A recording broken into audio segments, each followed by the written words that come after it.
ସତ୍ୟକେଳା ପକ୍ଷରୁ ଆପଣଙ୍କୁ ସ୍ୱାଗତ। ଖ୍ରୀଷ୍ଟ ଧର୍ମର ଆରାଧ୍ୟ ପ୍ରଭୁ ଯୀଶୁଖ୍ରୀଷ୍ଟଙ୍କ ପବିତ୍ର ଜନ୍ମଦିନ ବଡ଼ଦିନ ଅବସରରେ ଉତ୍ସବ ମୁଖର ବାଲେଶ୍ୱର ସହରରେ ଥିବା ଖ୍ରୀଷ୍ଟ ଧର୍ମର ପୀଠସ୍ଥଳୀ କ୍ୟାଥୋଲିକ୍ ଚର୍ଚ୍ଚ ବାପ୍ଟିଷ୍ଟ ଚର୍ଚ୍ଚ ସଜେଇ ହେଲାଣି। ଯୀଶୁଙ୍କ ଆଗମନକୁ ନେଇ ପବିତ୍ର ବଡ଼ଦିନ ଉପଲକ୍ଷେ ସହରର ବିବେକାନନ୍ଦ ମାର୍ଗସ୍ଥିତ କ୍ୟାଥୋଲିକ୍ ଚର୍ଚ୍ଚରେ ସ୍ୱତନ୍ତ୍ର କାର୍ଯ୍ୟକ୍ରମ ଅନୁଷ୍ଠିତ ହୋଇଯାଇଛି। ବାଲେଶ୍ୱର ପୌରାଧକ୍ଷା ସବିତା ସାହୁ, କାଉନସିଲର କାର୍ତ୍ତିକ ସାହୁ ପ୍ରମୁଖ ଅତିଥି ଭାବେ ଯୋଗଦେଇ ଖ୍ରୀଷ୍ଟ ଭାଇ ଭଉଣୀମାନଙ୍କୁ ପବିତ୍ର ଖ୍ରୀଷ୍ଟମାସ ଓ ନବବର୍ଷର ଶୁଭେଚ୍ଛା ଜଣାଇଥିଲେ। ବାଲେଶ୍ୱର କାଥୋଲିକ୍ ଚର୍ଚ୍ଚର ମୁଖ୍ୟ ଯାଜକ ପଲ୍ କୁନମ ପରମପଥ ଏଥିରେ କେକ୍ କାଟିବା ସହ ବଡ଼ଦିନ ପାଳନ ତଥା ଯୀଶୁଙ୍କ ଜନ୍ମବିଧି ସମ୍ପର୍କରେ ବର୍ଣ୍ଣନା କରିଥିଲେ। ଖ୍ରୀଷ୍ଟ ଧର୍ମାବଲମ୍ବୀମାନେ ଏହି ବଡ଼ଦିନ ପାଇଁ ଏକ ମାସ ପୂର୍ବରୁ ଆଧ୍ୟାତ୍ମିକ ପ୍ରାର୍ଥନା ସହିତ କ୍ୟାଣ୍ଡେଲ ସମର୍ପଣ କରି ଖ୍ରୀଷ୍ଟମାସ ପାଳନ କରିଥାନ୍ତି ବୋଲି ଫାଦର ପୋଲ କହିଥିଲେ। ଏହି କାର୍ଯ୍ୟକ୍ରମରେ ସାମୂହିକ କାରଲ ସଙ୍ଗୀତ ଗାନ କରାଯାଇଥିଲା।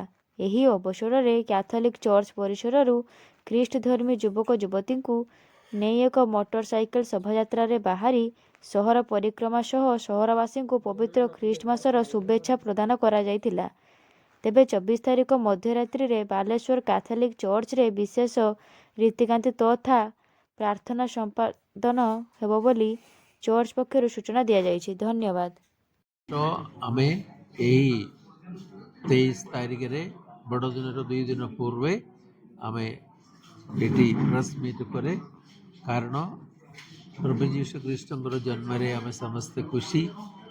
ତାଙ୍କର ଜନ୍ମ ମାନବର ଇତିହାସକୁ ଖ୍ରୀଷ୍ଟଙ୍କର ପୂର୍ବେ ଖ୍ରୀଷ୍ଟଙ୍କ ପରେ ଏମିତି 2 ଭାଗ କରିଛନ୍ତି। ଏଟା ଐତିହାସିକ ଘଟଣା।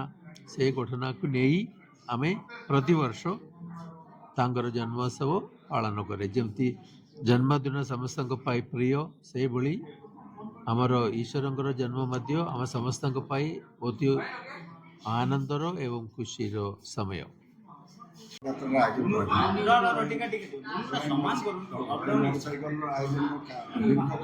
କୋଉଠୁ ବାହାରିବ, କେତେ ଦୂର ଯିବ ଏବଂ କ'ଣ କହିବେ ପବିତ୍ର ବଡ଼ଦିନ ଉପଲକ୍ଷେ? ସମସ୍ତଙ୍କୁ ନମସ୍କାର। ମୁଁ ସୁଦୀପ୍ତ ପିଟର।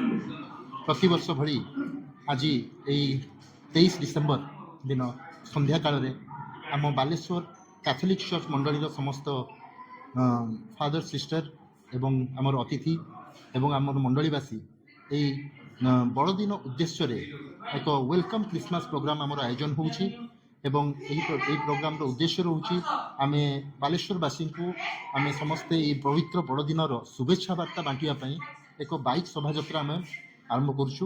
ବର୍ତ୍ତମାନ ଆମର ବାଇକ୍ ଶୋଭାଯାତ୍ରା ଆରମ୍ଭ ହେବ। ଏହା ସହର ପରିକ୍ରମା କରିବ ଏବଂ ଏହି ସହର ପରିକ୍ରମାରେ ଆମେ ଗୀତ ବଜେଇ ଏବଂ ମେରି ଖ୍ରୀଷ୍ଟମାସ ବାର୍ତ୍ତା ଦେଇ ବାଲେଶ୍ୱରବାସୀଙ୍କୁ ଶୁଭେଚ୍ଛା ବାର୍ତ୍ତା ଦେବୁ ଏବଂ